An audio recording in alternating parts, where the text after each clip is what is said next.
dia, sou Francisco Miné e quero dar as boas-vindas ao canal INAC, uma iniciativa do Instituto Não Aceito Corrupção, transmitido ao vivo pela Rádio 365 e All TV, a TV da internet. Estaremos aqui juntos todas as quintas, debatendo os principais assuntos sobre integridade e transparência, sobre agenda anticorrupção e compliance no país e no mundo. E queremos sua participação pelo 11 29 365 365. Na estreia do nosso programa, eu quero saudar aqui e apresentar os nossos convidados desse programa de hoje, o Procurador de Justiça, Dr. Roberto Liviano, presidente do Instituto Não Aceito Corrupção e Procurador de Justiça Criminal do Ministério Público de São Paulo.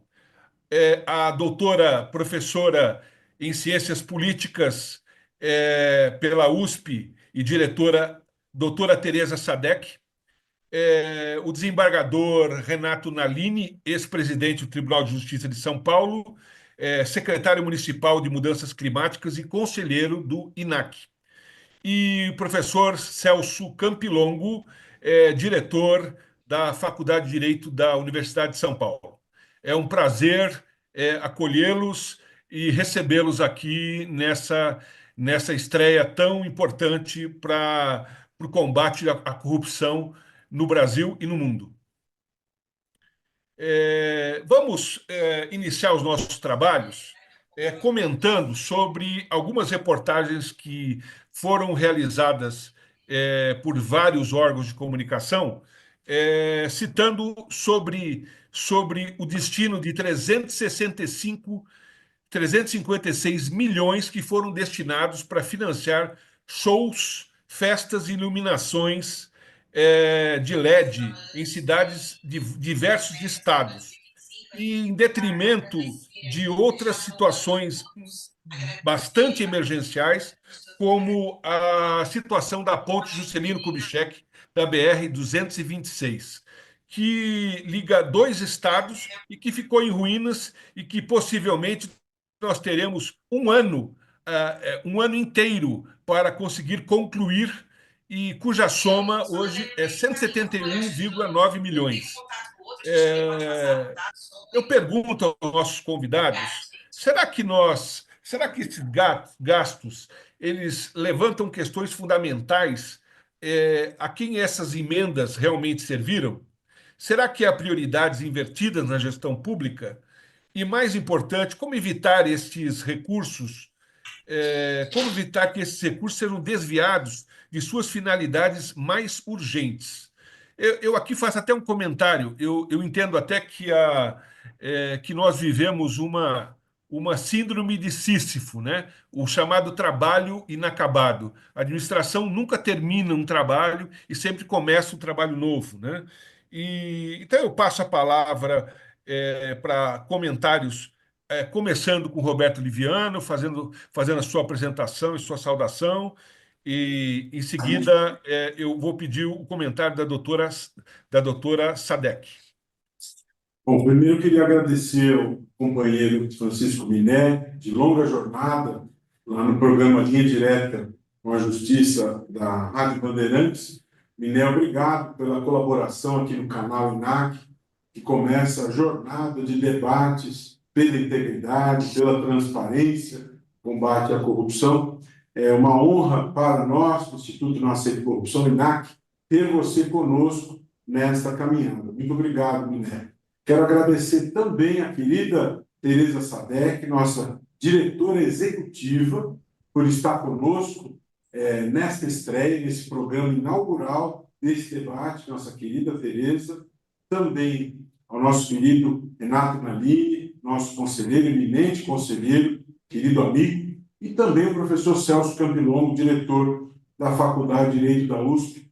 É um privilégio, é um programa luxuoso, um programa de estreia do canal INAC, esse novo espaço de debate sobre integridade, transparência e combate à corrupção, que a gente coloca à disposição aí esse espaço para nós conversarmos semanalmente sobre combate à corrupção, esse novo universo de conversa sobre este assunto. Começando, então, por esse assunto que o Miné trouxe para a nossa reflexão sobre a ponte que caiu, né, ligando dois estados da federação, é mais uma chaga, não é mais um desastre, infelizmente, que o país todo assiste escandalizado, perplexo. E essa notícia, ela revela bastidores desta tragédia. Em que sentido? Ao invés de se investir em infraestrutura, ao invés de se trabalhar preventivamente, o dinheiro público é gasto em shows, o dinheiro público é gasto em outras finalidades. E o que ocorreu? 14 pessoas morreram em razão desse desastre. Ou seja, não se respeita no Brasil a prevalência do interesse público. Essa é a triste conclusão. Nós tivemos, nas últimas eleições municipais, quase 90% dos candidatos à reeleição reeleitos aqueles que receberam as emendas PIX. O ministro Flávio Dino está sendo muito firme e corajoso no sentido de garantir a rastreabilidade. Garantir a rastreabilidade significa trabalhar pela transparência. Essa é uma cruzada muito importante para que haja respeito à transparência, respeito aos valores republicanos. Há muito a construir aí, e essa tragédia da ponte é um dos sinais de tudo isso que vem ocorrendo no país. Mas vamos ouvir a Tereza, o Celso, o Naline, eu não quero monopolizar a palavra, mas é um momento de gala, um momento de festa na história do INAC, que neste ano completa seus 10 anos de vida. Obrigado, Miné. Doutora Tereza. Olha, eu também agradeço a participação, estou aqui com amigos que eu tanto prezo, doutor Naline, doutor Celso Campilongo, Roberto, então para mim é um prazer estar aqui. Eu acho que o Francisco levantou uma questão que é absolutamente fundamental. Isso está mostrando como é que a falta de transparência nas emendas impositivas vindo do legislativo tem impactos que são impactos não virtuosos, ao contrário, são impactos danosos para a sociedade. Além dessa quantidade enorme de dinheiro ter sido aplicada em show, em LEDs, etc. e tal, ela não foi uma emenda transparente, não foi um recurso que as pessoas pudessem saber de onde veio e para onde vão, como são aplicados e quais são os resultados. Isso é absolutamente antiético e um claro sinal de como a transparência faz falta. Roberto citou que o ministro Flávio Dino tem tido uma atuação muito relevante em relação a essas emendas. Sim, ele tem tido, mas o legislativo tem tido uma resistência muito forte em mudar essa situação, e isso deve ser apontado. Os estados de Tocantins e Maranhão, que sofreram com essa queda da ponte, eles não receberam recursos, não é só para a ponte, mas para a saúde, para a educação e para todas as questões que são questões sociais imperativas e que prejudicam muito a população. Enquanto isso, o dinheiro é posto, esse dinheiro que é nosso, que é um dinheiro público, ele é colocado em situações que não são as mais relevantes, nem mesmo as prioritárias. Então, para mim, importa menos a quantidade de dinheiro, mas a falta de transparência, a falta de ética, que o doutor Nali sempre insistiu nessa questão, que permite que nós tenhamos essa situação que só tornou um pouco mais visível. Quer dizer, a ponte caiu, mas poderia não ter caído a ponte. Da mesma forma, seria vergonhoso que essa quantidade extraordinária de recursos não tenha sido aplicada em situações que são muito mais prioritárias, como a saúde, a educação e a habitação. Verdade, Tereza. Eu queria ouvir o desembargador Renato Nalini sobre também o tema.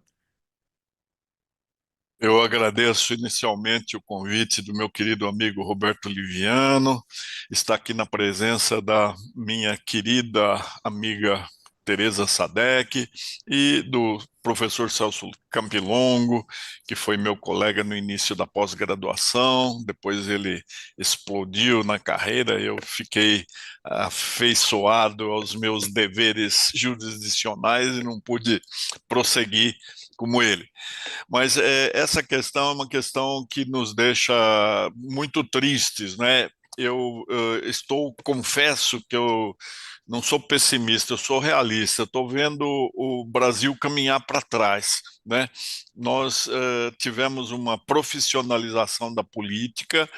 A política não é mais um serviço a benefício da população, mas é um empreendimento em favor dos próprios políticos, né? Isso é extremamente lamentável, né? Quando nós pensávamos que o parlamento deveria mesmo ser o condutor da grande coordenação do convívio, nós queríamos um parlamento que editasse as regras, que controlasse o executivo, porque no Estado de Direito a função do executivo é administrar, é cumprir a lei. O judiciário faria incidir a vontade concreta da lei quando houvesse controvérsia.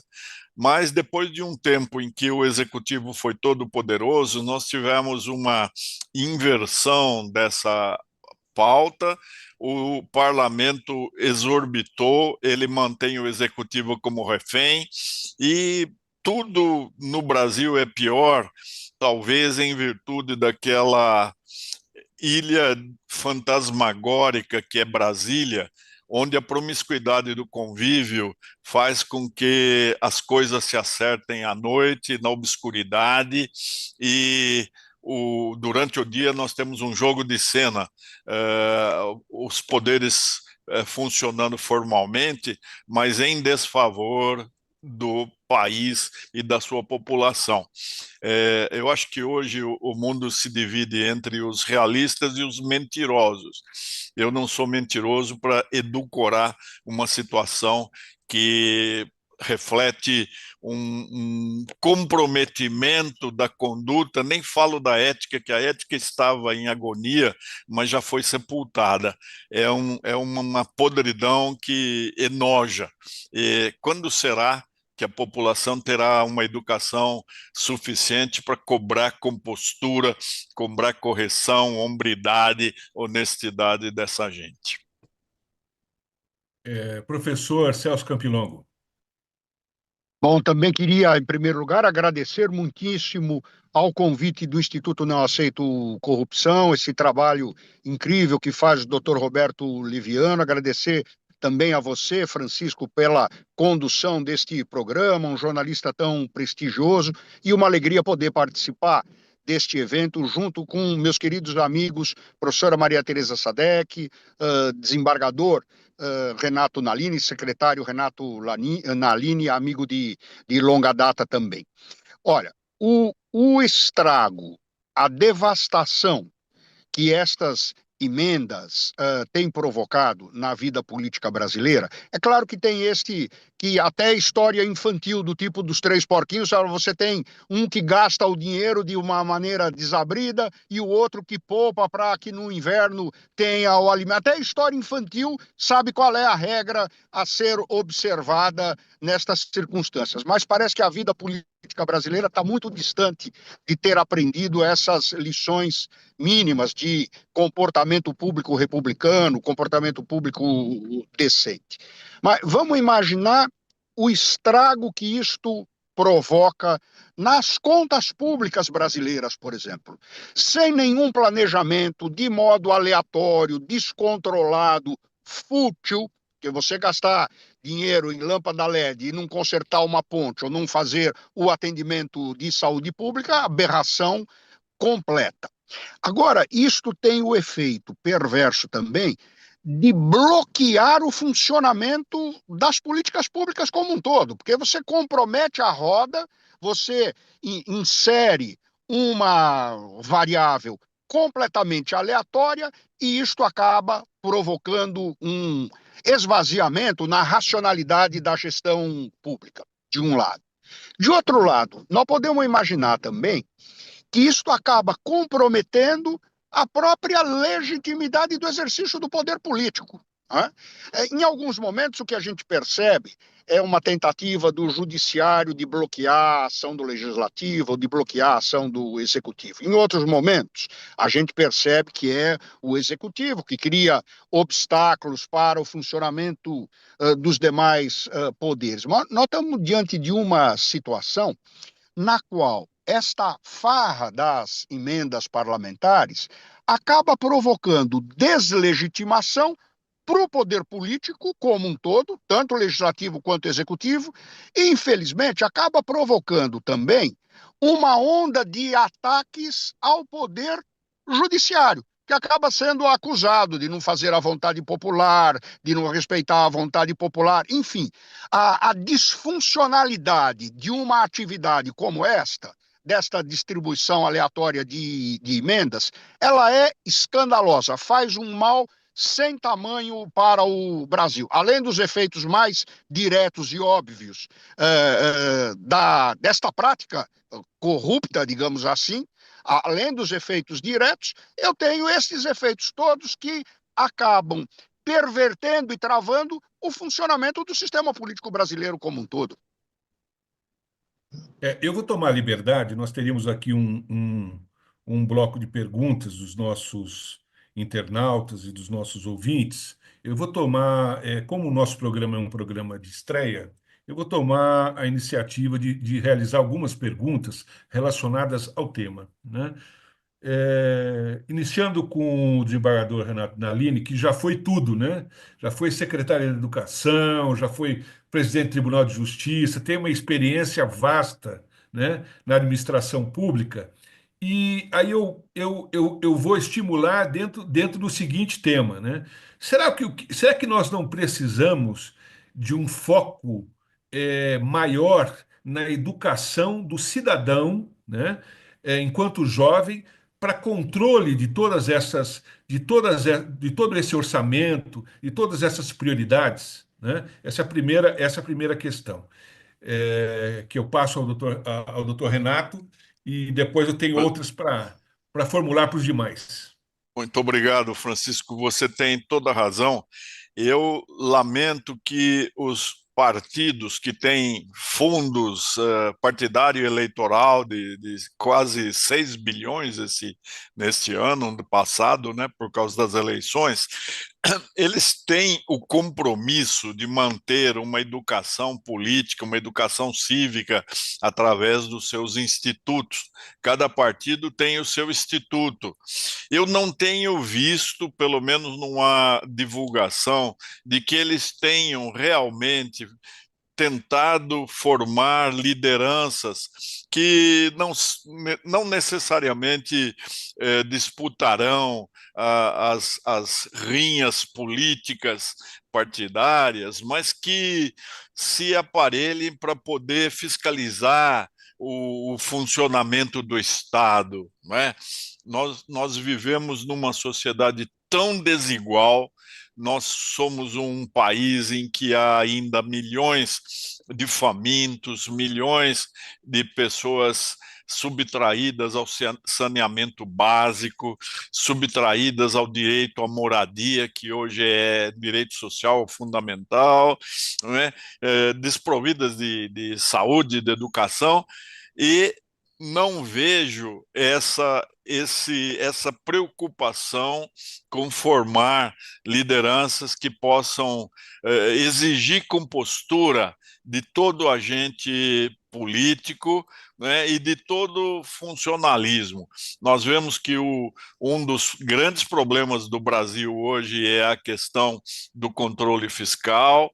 O país não cabe no seu PIB, nós temos inúmeras carências, né, e uma aparente inconsciência daqueles que deveriam promover uma possibilidade das pessoas comuns se redimirem da sua ignorância política e poderem atuar rumo àquela promessa do Constituinte que não está sendo cumprida, a transição de uma democracia representativa pré-falimentar, porque ninguém se sente representado, para uma democracia participativa, em que as pessoas pudessem ter condições de participar da gestão da coisa pública e da utilização correta, saudável dos recursos que são escassos diante de necessidades infinitas. Está faltando, sim, educação, mas essa educação que os partidos deveriam fazer, mas eles só cuidam de eleição e reeleição. É lamentável. Verdade. Professor Celso, ainda aproveitando...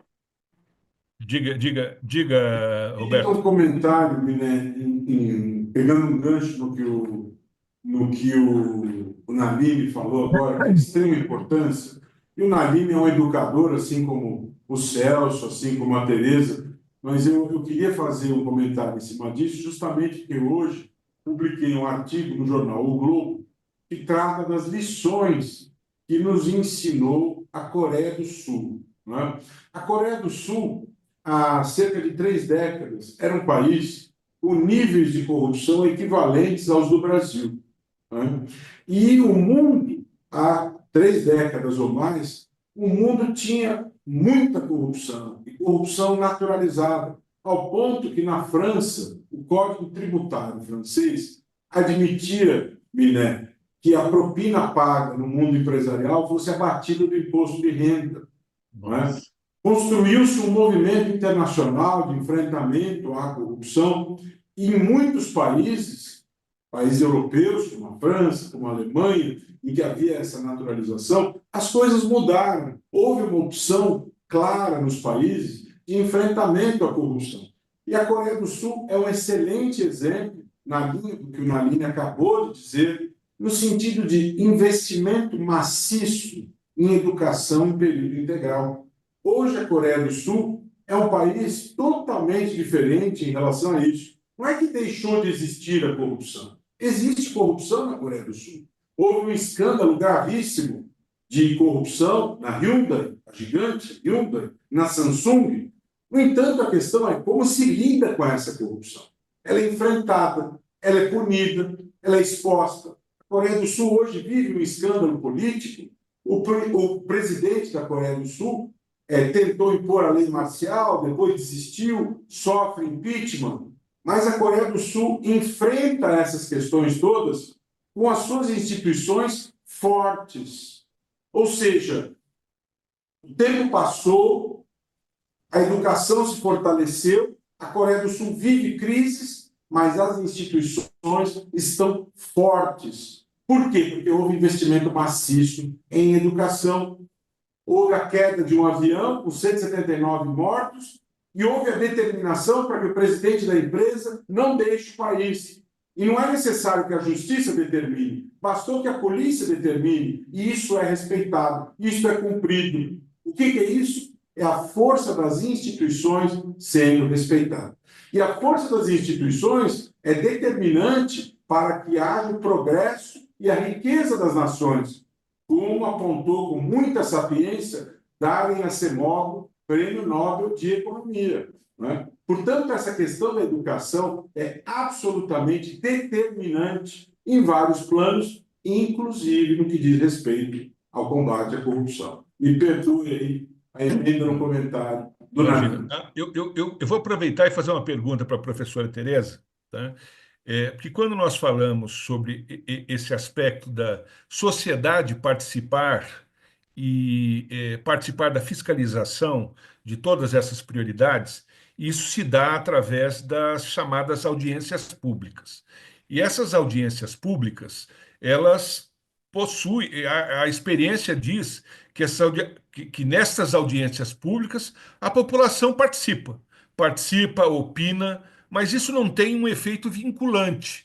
Ou seja, na realidade, os políticos seguem o que vira algo assim, meio que para inglês ver. Eu queria que a professora Tereza fizesse comentário, porque se nós imaginarmos uma situação envolvendo transparência e educação para a cidadania, é fundamental que existam mecanismos mais eficientes para não apenas fiscalizar essas prioridades, mas opinar sobre elas. Francisco, eu concordo inteiramente com você. As audiências públicas são muito importantes, elas acontecem tanto no judiciário quanto no legislativo, mas elas são muito mais para inglês ver. E eu quero voltar ao tema da educação.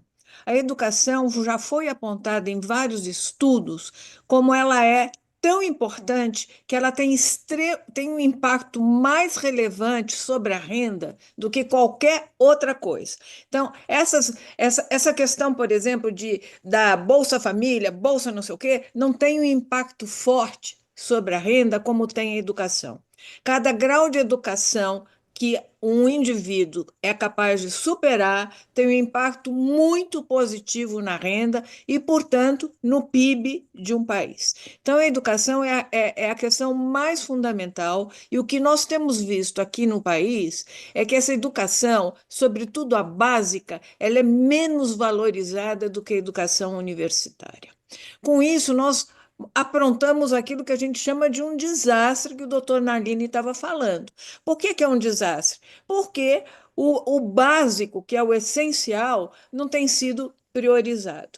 Então, Francisco, quando você fala da participação da população, essa participação não é da população, desculpa. São de alguns setores da população, sobretudo ONGs importantes, grupos importantes, mas não é uma participação popular, no sentido estrito do termo. São de alguns grupos que já têm voz. Aqueles que não têm voz e que teriam voz a partir da educação, esses não são chamados, esses não são considerados. E aí você tem razão, Francisco. É uma participação para inglês ver. E a educação é a base de tudo isso. Por que ela é a base de tudo isso? Porque quando as pessoas aprendem quais são os direitos, quais são os deveres, que é sobre tudo isso é muito importante. Não basta eu conhecer meus direitos, eu tenho que conhecer meus deveres. O dever da participação, ele não pode ser restrito à participação eleitoral. Quer dizer, as pessoas não se tornam cidadãos porque no dia em que está marcada uma eleição, vão lá e escolhem um ou outro, porque os partidos também. O doutor Nalini tocou nesse assunto. Os partidos não têm mais uma identidade, eles não são siglas que significam questões diferentes, ou seja, um partido é mais a favor da pluralidade, outro é mais a favor da presença do Estado. Essas questões não são claras. Por que que não são claras? Porque as pessoas não têm educação, que eu chamo até de uma educação mais cívica, para entender o que acontece no país. Verdade, professora. Eu ainda vou pedir, eu vou citar um outro tema, nós vamos mudar um pouquinho de assunto e vamos falar sobre o que aconteceu na eleição da Câmara Municipal de São Paulo, onde nós tivemos um aumento de participação das mulheres, ou seja, nós hoje, a casa passou a contar com 20 representantes mulheres, um aumento de 53,8% em relação a 2020, quando foram eleitas apenas 13, né? Mas remanesce uma questão muito importante a respeito disso, em que pese este aumento da participação da mulher na política, nós ainda convivemos com um desrespeito absoluto em relação a essa participação política, inclusive com situações emblemáticas envolvendo assédio moral, até assédio sexual em determinadas câmaras e assembleias. Novamente, nós temos que imaginar como é que deveria ser essa postura, como é que deveria ser o papel do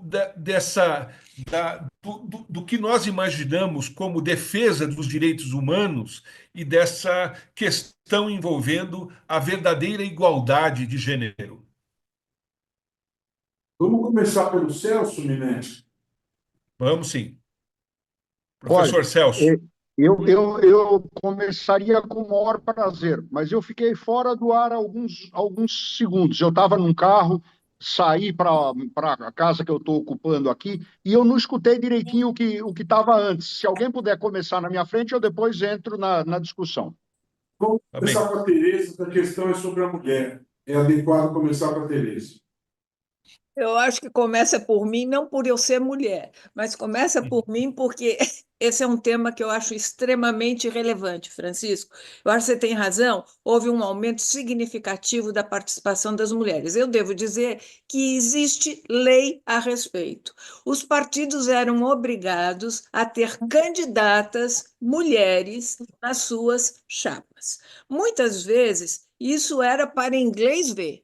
Eles colocavam mulheres e essas mulheres sequer tinham votos dela mesma. Então, você, olhando o resultado eleitoral, o que é que você via? Que as mulheres tinham um voto, zero voto, ou seja, era uma questão, eu vou repetir a sua palavra, para inglês ver.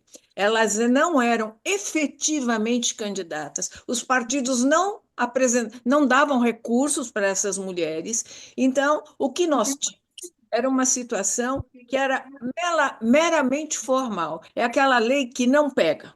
O que nós assistimos nessa última eleição, sobretudo na Câmara de São Paulo, foi um crescimento expressivo da participação feminina.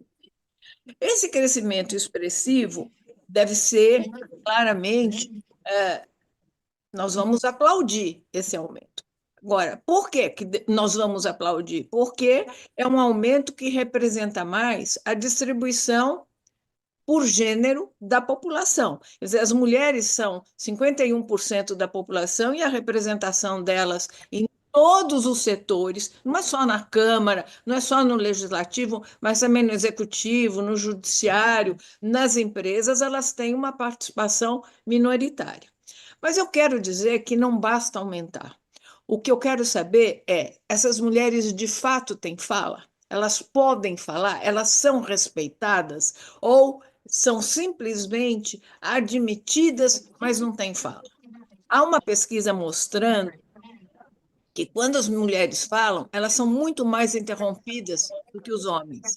As mulheres, quando falam, não são tão respeitadas quanto os homens. Aliás, isso aconteceu no Supremo. A ministra Carmen Lúcia chamou atenção sobre isso. Quer dizer, quando as mulheres falam, muitos homens viram a cara, não prestam atenção e etc. Tal. Então, eu acho que é um passo importante, a presença feminina, mas ele não é suficiente. Eu acho que a partir daí nós temos que valorizar essa participação. E outra coisa que chama atenção, e eu acho muito positiva na eleição da Câmara Municipal de São Paulo, é a pluralidade ideológica. São mulheres, tanto aquilo que se chama de progressista, como aquelas mais conservadoras. Isso é muito importante, que ela vai dar um exemplo de como é que se tem que trabalhar com a tolerância, com aceitar o outro, aceitar o diferente, como é que isso vai ter ou não vai ter impactos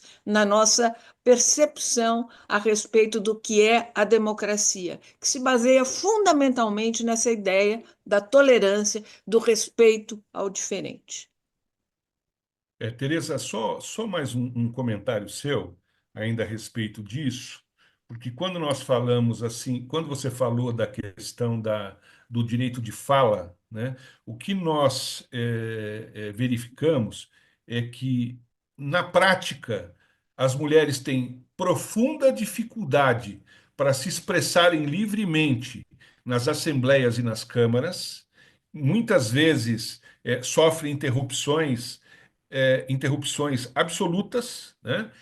E quando existe algum tipo de desentendimento entre duas políticas, né? Duas políticas, isso acaba sendo noticiado como algo bizarro, sendo que, em relação aos homens, isso é algo que parece comum, né? Parece que é perdoado pela própria virilidade, entre aspas, né? Então, eu entendo que isso é algo que nós precisamos evoluir muito. Gostaria de um comentário seu ainda sobre isso. Francisco, eu concordo inteiramente com você. É exatamente o que acontece, porque como você não tem o respeito pela participação feminina, isso é quase que naturalizado. É como se fosse um favor que foi feito para as mulheres participarem. E aí as desavenças acabam ocorrendo de forma desculpa, as desavenças acabam ocorrendo e são, de alguma forma, vistas de forma completamente diferente se essas desavenças se dessem entre dois homens. Eu concordo inteiramente com você. Além do que, eu acho que é necessário acrescentar mais uma coisa. Não basta ser mulher para para a população se sentir representada. Há mulheres que têm um desempenho muito abaixo da crítica, porque não é porque é mulher que tem salvo-conduto. Então, nós temos que olhar os dois lados, não é, Francisco? Quer dizer, um lado é desse avanço, que tem que ser um avanço significativo e estimulado, a legislação tem estimulado isso, e de outro lado, o que também que nós não podemos ser inteiramente condescendentes só porque é mulher, então está bem representado. Tem mulheres que têm uma participação muito inferior do que se espera, não é? Verdade. Professor Celso Campilongo, eu vou aproveitar, não vou fugir do tema, mas vou aproveitar essa deixa para dizer o seguinte, que possivelmente, talvez 80% da classe política possui formação jurídica, né? E dentro dessa formação jurídica, né, o que está acontecendo? Por que que nós estamos falhando tanto? Por que que a classe política é tão desprestigiada no que se refere à ética, no que se refere à condução, à fiscalização e às prioridades? Isto está bastante conectado também com um tema que nós estávamos debatendo alguns minutos atrás, né? Aquele da educação. Então, se eu tenho 80% dos políticos brasileiros, enfim, com formação jurídica, e os que sobram, os outros 20%, muitos deles têm formação superior também, não é exclusivamente um problema de educação. Essas pessoas são educadas, mas são muito mal educadas. Né? E alguma coisa muito falha tem ocorrido neste campo. E mesmo, voltando à questão propriamente da participação das mulheres na vida política, da participação das mulheres na vida pública, isto ocorre também no âmbito da universidade. Nós temos uma evolução muito lenta, muito gradual, da expansão desta participação feminina. Mas, sem dúvida alguma, há um movimento aparentemente inclusivo, um esforço lento para que se expanda a participação das mulheres na magistratura, nos cargos de docência universitária, no ingresso como estudantes na própria universidade ou na vida política brasileira. A referência à Câmara Municipal de São Paulo está dentro deste âmbito. Mas pode ser que exista aí uma armadilha, um truque. Aparentemente, eu tenho uma crescente inclusão em todos esses âmbitos. Mas será que isto não vem sendo acompanhado, seguido, por um tipo de exclusão em outro âmbito? Eu tenho um número maior de vereadoras, por exemplo. Né? Mas essas vereadoras sofrem, como você mesmo, Francisco, mencionou agora há pouco, sofrem assédio moral, assédio sexual. Então, é uma inclusão que acaba esbarrando em técnicas de exclusão no segundo momento. A mesma coisa acontece na universidade. Eu tenho uma gradual inclusão de professoras, mas pode ser de uma série de outros fatores isto acabe numa exclusão aos cargos mais elevados da hierarquia universitária, aos cargos de direção. Ou seja, eu tenho um movimento paradoxal indicar que inclusão, paradoxalmente, pode representar ao mesmo tempo. Basta ver o livro da Patrícia Campos, a questão de 2 anos. Eu tenho uma inclusão de mulheres no jornalismo. E o que acaba acontecendo? Uma exclusão absurda como aquela que a Patrícia sofreu. A gente tem que prestar muita atenção nestes paradoxos, porque eles são enganosos, apontam numa direção e me conduzem ao resultado inverso. Perfeito. Doutor Renato, ainda dentro desse tema, que é algo, e aproveitando a deixa,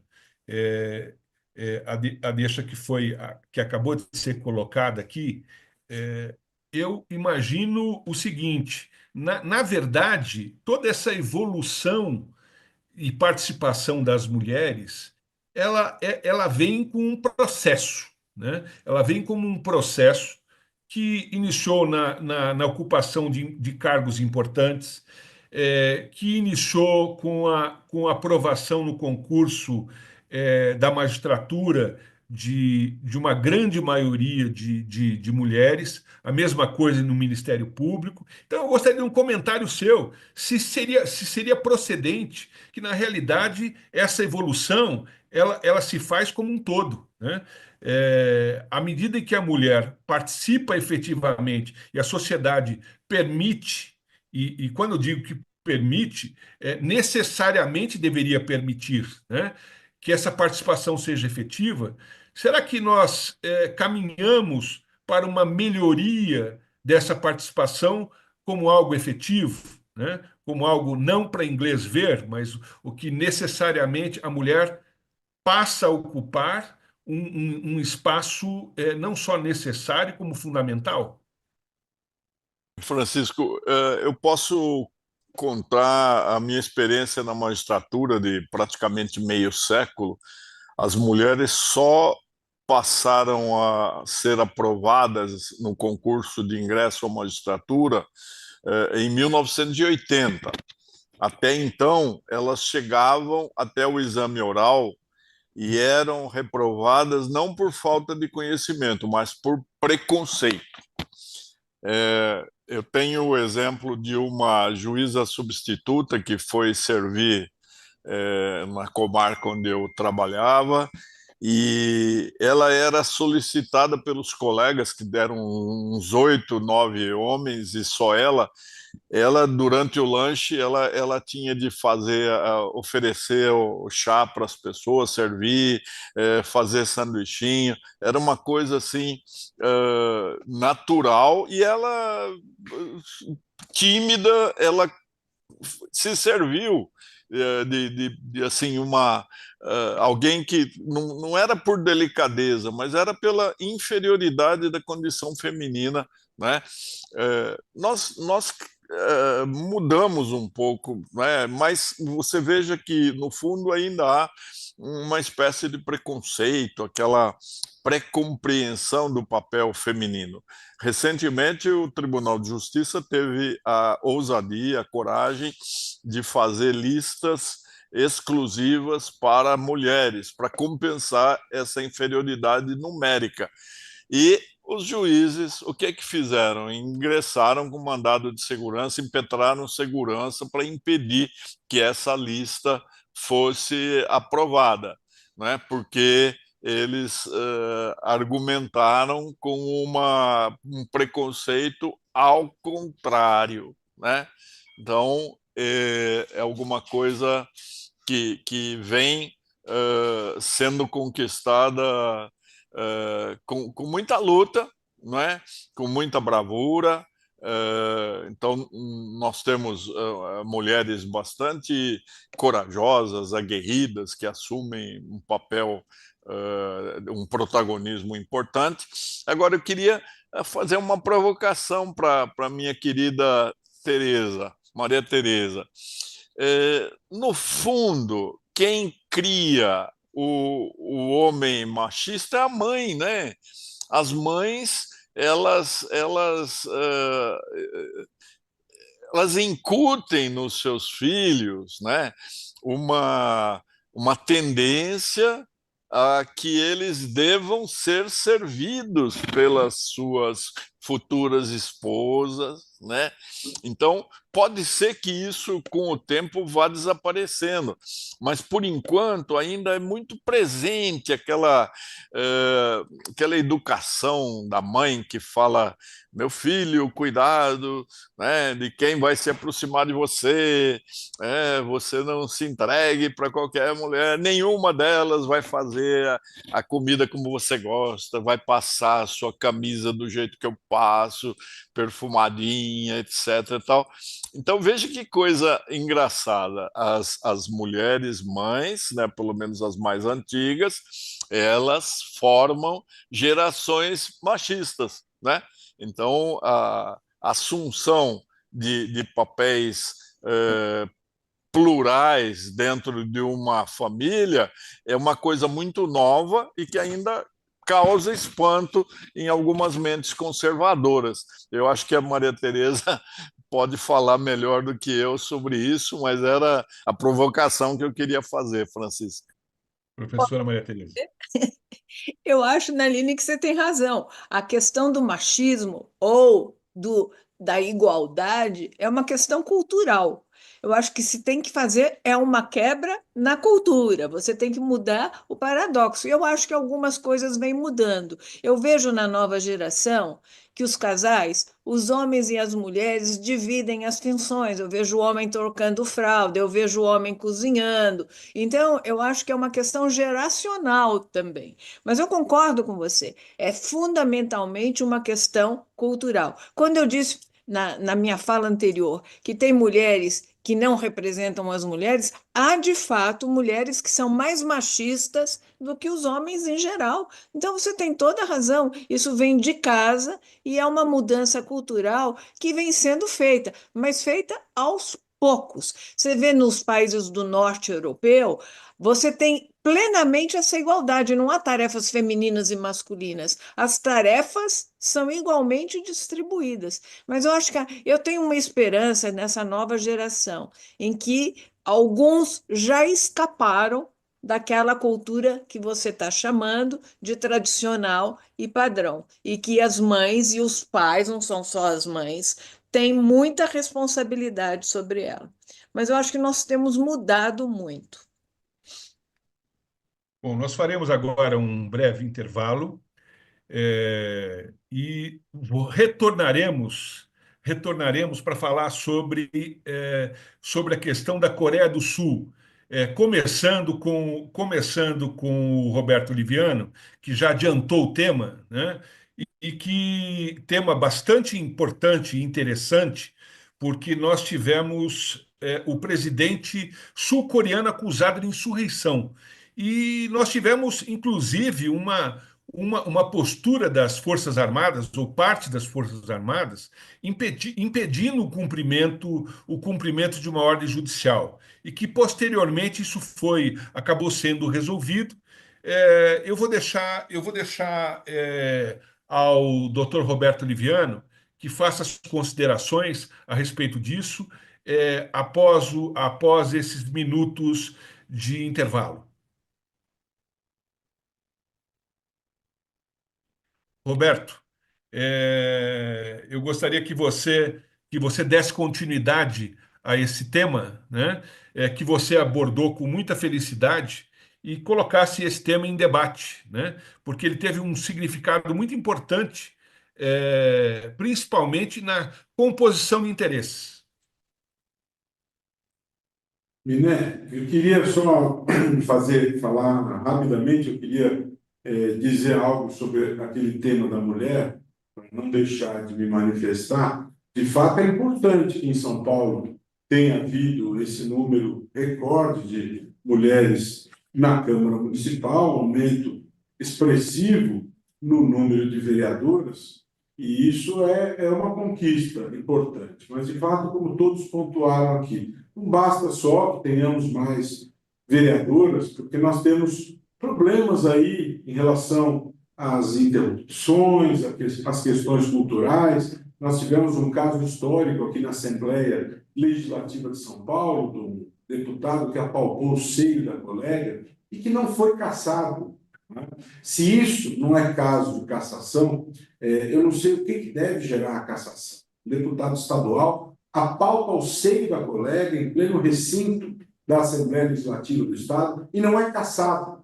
Se isso não é falta de decoro, se isso não é uma violação ética grave e não deve ensejar a cassação, não consigo entender onde se situam as referências éticas dentro do campo político.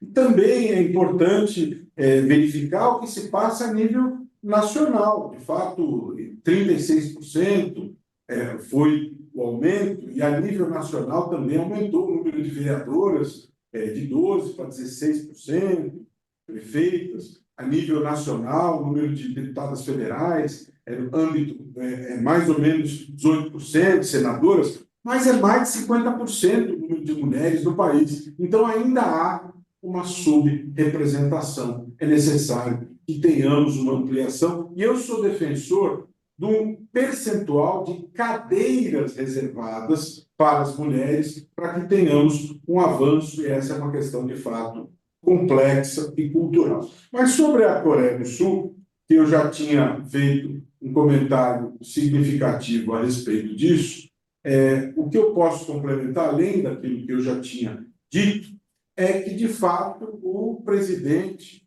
ele cometeu um crime de insurreição no momento em que ele, sem maioria, ele decretou a lei marcial, um momento de fraqueza, de fragilidade política, depois se arrependeu deste ato, mas naquele momento o estrago político já estava feito, não havia mais volta. E, em virtude disso, 11 dias depois sofreu o impeachment presidencial e há uma situação muito grave na Coreia do Sul. Ele está sendo investigado, responsabilizado por esse crime, e é um dos que não há imunidade parlamentar, e decretou-se a sua prisão por 48 horas em decorrência desta prática. O Ministério Público tem esse mandado de prisão para ser cumprido. No entanto, a Guarda Presidencial e as tropas do Exército resistiram ao cumprimento do mandado de prisão. Apoiadores do presidente se postaram diante da residência presidencial em apoio ao presidente, e o Ministério Público entendeu, para evitar uma fratura democrática, uma convulsão social, que deveria recuar e não gerar essa situação mais tensa no país, e o mandado de prisão acabou não sendo cumprido, ou seja, há esse impasse na Coreia do Sul em virtude desta situação complicada. Agora, como eu disse, você tem essa situação tensa, no entanto, neste tensionamento, as responsabilidades elas acontecem. Está afastado do poder, existe um processo de responsabilização, ou seja, existe uma separação de poderes efetiva. Não é? Houve um exagero, um abuso de poder em relação à lei marcial, e o Congresso fez valer as suas prerrogativas de poder legislativo. Ou seja, o que eu gostaria de enaltecer em relação à Coreia do Sul é este ponto. E outra questão que me parece interessante, a mesma Coreia do Sul, que em 2020 fez história no campo do cinema, tendo sido o primeiro país, pela primeira vez, ganhou o Oscar um filme produzido em língua não inglesa, com o filme Parasita. Quem sabe o Brasil não pode ser o segundo, ou ainda estou aqui, que Fernanda Torres emocionou o país ao ganhar o Globo de Ouro, né? Nestes últimos dias. O Brasil todo se emocionou ao ver Fernanda Torres receber o Oscar como melhor atriz. Aliás, o Brasil todo, quase todo, não é? Tereza, Celso, Nalini, o Brasil quase todo. O ex-presidente Bolsonaro não cumprimentou Fernanda Torres pelo prêmio, não é? O Brasil quase todo, menos o ex-presidente Bolsonaro.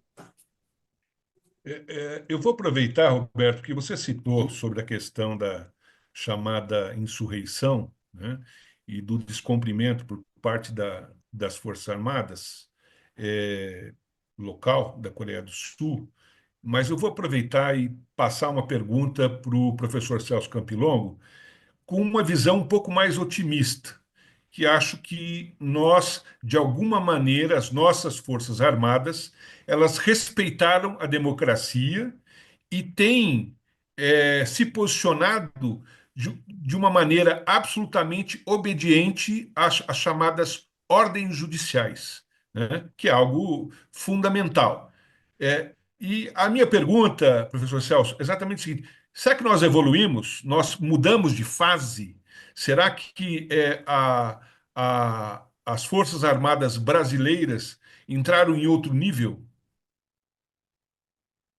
Essa é uma linha divisória muito tênue e é um tema muito difícil, né? Era a discussão que a gente tinha durante o governo anterior a respeito da interpretação do artigo 142 da Constituição brasileira, se os militares teriam ou não teriam uma espécie de função de poder moderador. Quer dizer, uma aberração completa que a gente tenha uma interpretação deste tipo, mas isso estava muito forte até recentemente, e existem propostas até que se modifique esse artigo da Constituição para que a coisa fique mais clara. De qualquer modo, novamente, paradoxos que vão aparecendo. É verdade, e há que se destacar, isto me parece algo muito importante, é verdade que a cúpula dos comandantes militares, a cúpula se recusou a conestar um golpe de Estado. Então, isto é muito importante de ser destacado, sublinhado, realmente tem uma relevância extraordinária. Mas eu tenho também, ao mesmo tempo e mais ou menos à mesma época, o final do governo Bolsonaro e os primeiros dias da posse do novo presidente Lula, eu tenho, é o que vem aparecendo aí na imprensa nos últimos meses, documentos, declarações, investigações que mostram essa tentativa de golpe muito forte com a presença de diversos militares, alguns até presos recentemente. Então, aqui a gente precisa ter muita atenção.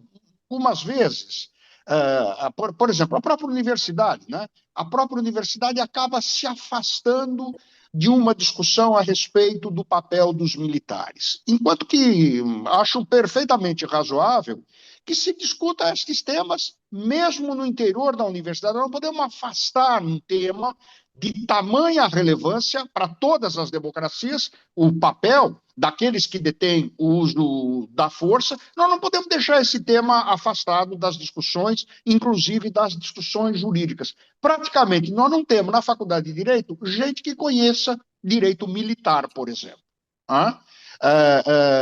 Então, Celso, o nosso diga. tempo se encerrou e o Miné precisa encerrar, infelizmente. Tá bem, desculpe. Desculpa. Bom, de qualquer maneira, eu quero agradecer aqui aos nossos convidados, à professora Maria Tereza, ao professor Celso Campilongo, ao desembargador Renato Nalini e ao meu amigo e irmão, procurador de Justiça, Roberto Liviano. É um prazer aqui Dá para cada um dizer um até logo, Miné. Dá para aproveitar. cada um dizer um Eu até passo a logo. palavra para cada um para as despedidas, agradecendo e colocando aqui o nosso programa sempre à disposição de cada um desses nossos participantes, que já são mais do que participantes, são cativos. Beleza? Muito obrigado. Eu acho que o E Celso já deu a pauta para o próximo programa, Roberto. Muito Isso aí. obrigado por E eu todos. quero lembrar que a presidente do Tribunal Militar é uma mulher. Exatamente, bem lembrado. Antes de ser dito. Eu só Adeus, quero. muito obrigada por tudo. Eu acho que foi um debate muito interessante. Eu quero Olha, muito obrigado pelo aproveitar. convite. Fiquei muito honrado de participar. Muito obrigado a todos. Celso, muito obrigado. E o Celso, diretamente da Itália, nesse esforço aí de estar conosco. Muito obrigado, Celso, Naline, Tereza. E eu quero aproveitar e fazer um convite a quem está conosco aqui para se inscrever no 5º Prêmio INAC de Integridade, inscrições até dia 15 de fevereiro, 7 categorias: academia, tecnologia, inovação, experiência profissional, boas práticas de governança, jornalismo investigativo, jornalismo local e integridade no esporte. www.premioinacintegridade.com.br. Até a próxima semana. Muito obrigado. Estamos juntos.